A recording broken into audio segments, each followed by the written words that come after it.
Hi, I'm Greg Autry, and I want to talk to you about Death by China, the new book by Peter Navarro and I. We're going to tell you a very different story of China than the one that you're probably familiar with. Many Americans have swallowed the tale that China's undergoing some sort of economic miracle, led by the unique ideas of Deng Xiaoping embracing free market reforms and the progressive policies of current leaders like Jintao and Wen Jiabao.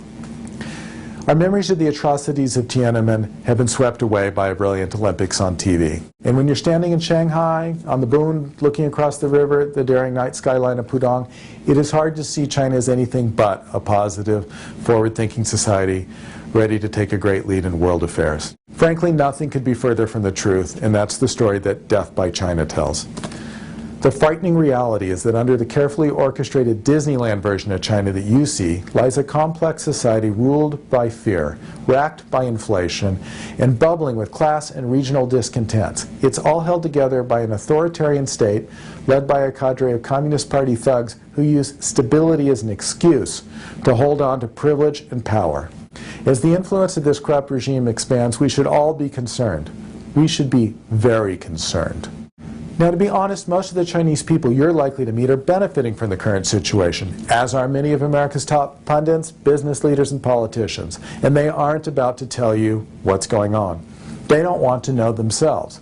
They sweep it under the carpet and they take you out for another great dinner and a lot of drinks.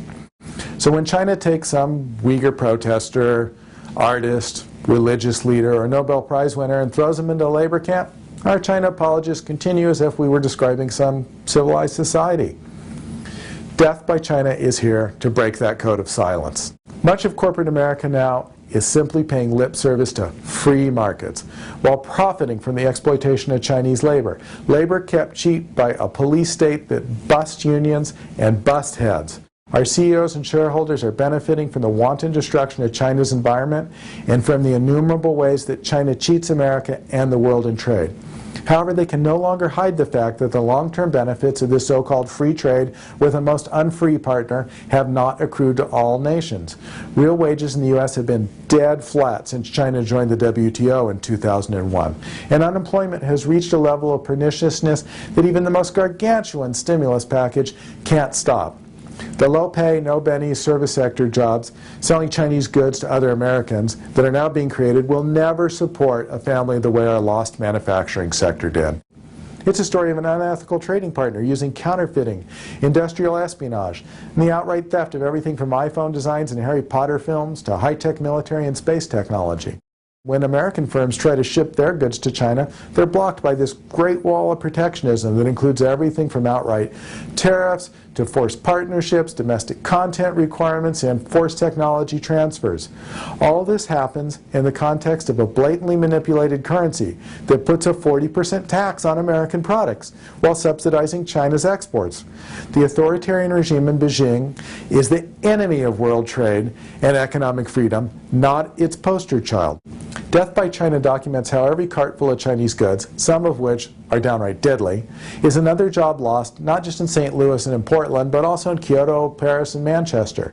That's because China's threat isn't limited to just China or America. So we explore China's new imperial adventures in Africa and Latin America, where naive trade agreements bring in cheap Chinese goods that destroy textile and other high-value jobs and ship all those countries' precious raw materials off to Guangzhou. China moves up the value chain on the backs of its slave labor, and workers around the world are left with low-paying extraction jobs or nothing at all. If all this weren't bad enough, we close with a look at exactly where the Chinese government is spending its ill-gotten profit. And not surprisingly, it isn't on health care or retirement plans for its workers. This military budget that outpaces its breakneck GDP. Our trading partner is preparing to kill us and to push the U.S. out of its role as peacekeeper of the Pacific so that it can have its way with Taiwan, Japan, Korea, India, and Vietnam. Death by China covers the dragon's fearsome new arsenal, from the emerging fleet of aircraft carriers and nuclear-armed submarines to the stealth fighters and space weaponry.